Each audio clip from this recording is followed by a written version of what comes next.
நாம் தினமும் பல வகையான புரத உணவுகள், அதாவது புரோட்டீன் ஃபுட் சாப்பிட்றோம். நம்ம சாப்பிட்ற எல்லா புரோட்டீனையும் நம்ம உடல் பயன்படுத்துதா?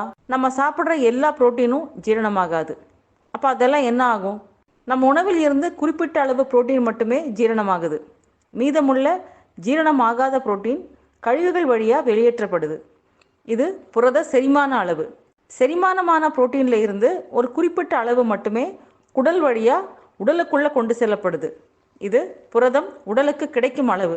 உடலுக்குள் உறிஞ்சப்பட்ட புரோட்டீனில் ஒரு குறிப்பிட்ட அளவு மட்டுமே உடலால் பயன்படுத்தப்படுகிறது. இது புரதத்தின் உயிரியல் மதிப்பு.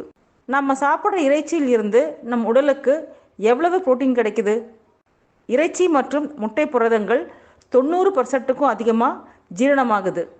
தாவர புரதம் 45 முதல் 80% செரிமானமாகுது. இறைச்சி மற்றும் முட்டைகளில் இருக்கும் அமினோ அமிலங்கள் உடலுக்கு கிடைக்கும் அளவு 95%க்கும் அதிகமாக உள்ளது. தாவர புரதங்களுக்கு இது குறைவாக உள்ளது. புரோட்டீன்ஸோட உயிரியல் மதிப்பு அப்படின்னு பார்த்தோன்னா முட்டைக்கு 100, இறைச்சிக்கு 80. தாவர புரதங்களுக்கு இது குறைவாக இருக்குது.